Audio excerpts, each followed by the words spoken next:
So, hello guys. Good afternoon everyone. Almost 2:30 p.m. here in Germany. So, ayan. So, may share lang ako sa inyo with regards to income tax return dito sa Germany. So, yes guys! Na-receive ko na yung aking tax refund dito sa Germany na in-apply ko nung April. In-apply ko siya nung March 17 through TaxFix. So, kung alam niyo yung TaxFix, yun yung ginagamit ng ibang nagsesecure or nagpa-file ng kanila income tax return dito sa Germany.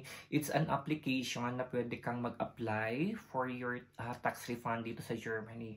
So, it's a good news for me kasi honestly guys, nag-file ako nung March 17 and then namomonitor ko naman yung progress ng tax refund ko. So, dumating siya nung, kailan ba siya dumating?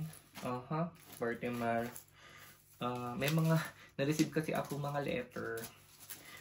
Pero, dun sa progress ng, ng application ko, na monitor ko siya sa TaxFix application. Ipakita ko sa inyo. Ito yung TaxFix guys na ginamit ko, and may mga iba pang pwede mong gamitin pag mag-apply ka ng income tax return or ng tax refund dito sa Germany. Pero for me, it's my first time, it's our first year here in Germany. So of course, first time namin mag-apply or mag-try mag-apply ng income tax return. Hindi ko siya totally ma-explain sa inyo in detail ang income tax return. Pero kung gusto niyo more information, pwede kayong mag-search sa Google kung sino-sino yung mga pwedeng mag-apply na income tax return. Tapos kung paano mag-apply na income tax return. So itong i-share ko lang sa inyo guys is based lang sa experience ko, okay? So hindi ko muna ito yung nakuha ko. So ito yung nakuha ko na tax refund ko this year for a year dito sa Germany. So ano nga ba ang income tax return? Yun yung yearly na yun yung whole year na nakuha sa tax mo. Na kumbaga parang ang pagkakaintindi ko kasi yung income tax return is yun yung tax na kinakaltas sa sahod mo, tapos ang tawag parang government yata yung magbabalik kung magkano man yung excess na taxes na binayaran mo for the whole year. Parang ganun yung pagkakaintindi ko. Pero kung hindi ako sure, pwede kayong mag-search for more information sa Google or sa mga kakilala na lang ninyo. So based lang ito sa experience ko guys, okay? So FYI, katapos lang po ng duty ko, so hindi pa ako nakapag-bihis. Excited kasi akong mag-share about sa income tax return. And sobrang saya ko guys kasi akalain mo yun, kung i-convert mo to into pesos, around 50 plus thousand din ito in pesos. So, di ba? Saan ka naman makakapot ng 50,000 pesos? Hindi ko na-screenshot yata yung progress ng application ko sa TaxFix. Pero madali lang mag-file sa TaxFix. I-follow lang ninyo yung mga kailangang i-fill up doon. So, TaxFix muna sa mga gustong mag-apply. Next year na naman yung next na ko kasi siguro mga March pwede na naman akong mag-apply for my second income tax return application dito sa Germany. So ayan, TaxFix, and then ito yung mga unterlagen or mga requirements ko na sinend ko sa finance kasi hindi na pala ito kailangan sa mismong tax office, itong mga resibo. So mag-base lang sila sa calculation talaga kung ano yung mga nailagay mo dun sa TaxFix. Wala na silang pakialam kung may additional ka. Yung for example, kagaya ko, may nakalimutan akong i-file doon sa TaxFix. So, wala na silang pakialam kung ano yung mga requirements or kung ano yung mga resibo pa na nakalimutan mo kasi it's your fault naman. Kasi so in short, kung ano yung nakalagay sa tax fix mo, sa application form mo, sa tax fix, yun lang talaga yung kakalculate nila, and then kung ano yung calculation, yun lang talaga ibibigay nila. So wala na silang pakialam sa mga resibo na nakalimutan mong i-file sa tax fix. So binalik nila sa akin itong mga resibo dito from Finance Amp. So binalik nila yung mga papers ko, yung mga requirements ko. And then, ito yung letter na parang yung assessment nila sa application ko is totally done. So, walang labis, walang kulang, walang pangluloko na ginawa ko. So, napaka-thoroughly nila mag-assess ng papers sa tax office, guys. So hindi nyo sila maluloko. So ito, hindi nyo siya mabasa kasi naka-Deutsch po siya at saka malayo kasi for privacy purposes na ito. Ito yung aking na-receive after parang March, April, May. Last month ko siya na-receive, parang last week or kailan ko ba na-receive? Nung May 16 nagawa itong letter, and then na-receive ko lang siya nung mga parang last week ng May ko siya na-receive. And then after a few days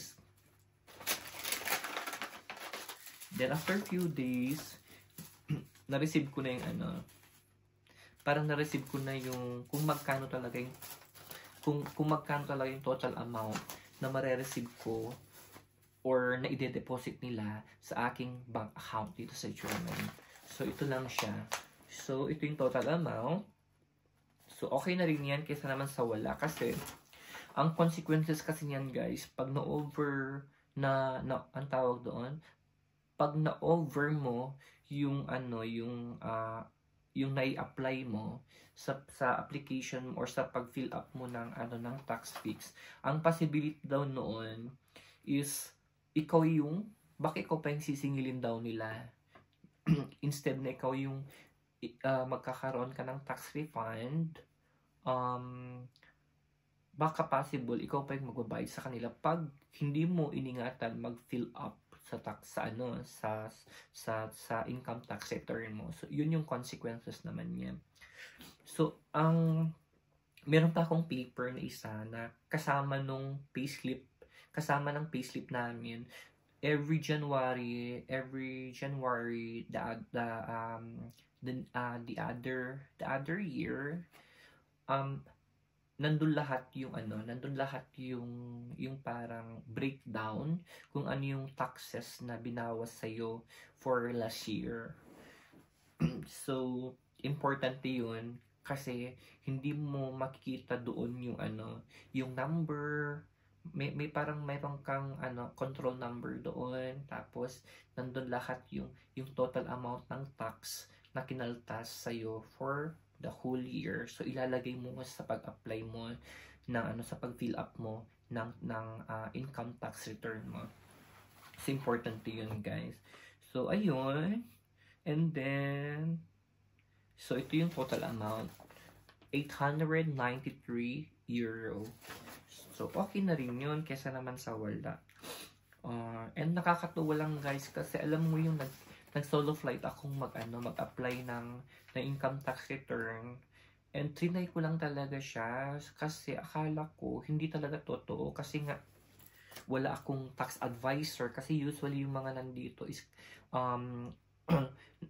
nag-hire sila or nagbabayad sila ng tax advisor. So sabi ko, mag-solo flight na lang muna ako.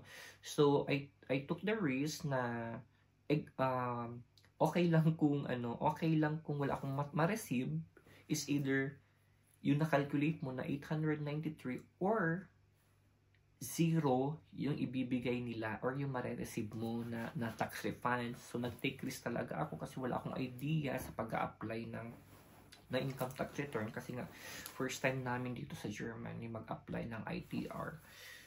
So I took the risk na walang tax advisor, and then ayun na nga, monitor ko yung progress ng application ko. And then akala ko wala na akong ma-receive kasi nga parang month by month, parang sabi ko parang scroll up tawag doon, refresh ako ng refresh sa aking email, wala talagang update ang tax fix or yung tax office dito sa amin.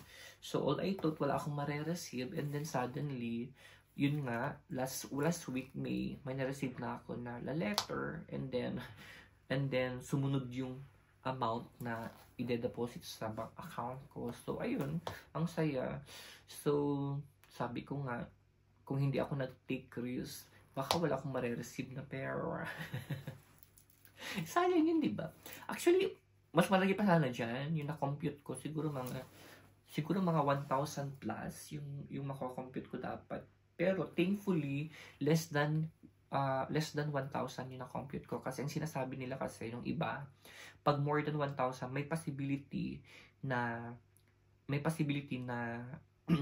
na more than, na less than 50 euro lang yung mare-receive mo, parang ganyan. Yung iba kasi ang na-compute nila is parang mga 1,000 plus yata, or basta below 1,000. Tapos ang na-receive lang nila is 27 euro lang yung na-receive niya. Ewan ko kung bakit. Ako talagang nagsariling sikap lang po ako, and wala akong tax advisor. So tama naman, same yung amount na na-compute ko dun sa tax fix doon sa dineposit nila sa aking account. So na-receive ko na siya actually. Ipakita ko sa inyo ipakita ko sa inyo yung na-receive ko para man yun. Ito yung nasa tax fix. So, sorry. Oh my god. Yeah, tax fix, and then ayan. Tapos yan yung na-receive ko, and then ayan yung na-receive ko, and yan yung na-compute ko sa tax fix. And then nung ni-receive ko siya sa bank ko, same amount yung dineposit nila, guys. Walang labis, walang kulang. Wait lang ha, ilagin ko lang yung aking Ang tagal ng aking bank. Ang tagal mo. So ayan. Oh my god, parang alam mo yung, ewan ko ba, it's not pagiging mukhang pera, pero sabi nga ni Chinkitan, normal lang maging mukhang pera, kasi nga po, especially kung gusto mong tumulong, paano ka naman tutulong kung walang-wala ka, nag-i-start lahat sa'yo muna bago tumulong. So paano ka nga naman tutulong kung yung sarili mo di mo natutulungan, di ba? So at least, so ayun, share ko lang sa inyo yung aking happiness sa income tax return, guys.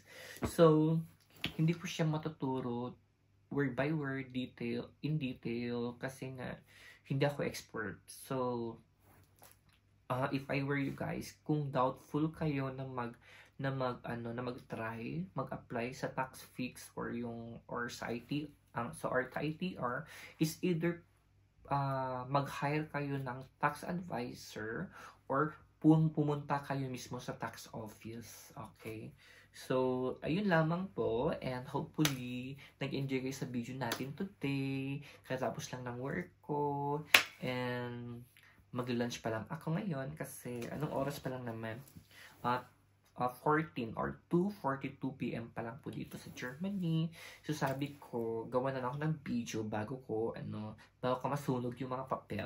Hindi. Itong mga resibo. Wala kami tinatapon ng mga resibo dito sa Germany. Lahat important yung mga resibo, guys. So ayan. So hopefully nag-enjoy po kayo, and for more information with regards sa ITR, mag-search na lang kayo or manood kayo ng YouTube channel ng ibang mas expert kaysa sa akin, kasi based lang sa experience ko to, hindi pa talaga ko totally expert. But I'm sure next year alam ko na yung gagawin ko. So thank you so much for watching, guys. So please don't subscribe. So please don't forget to subscribe to my YouTube channel.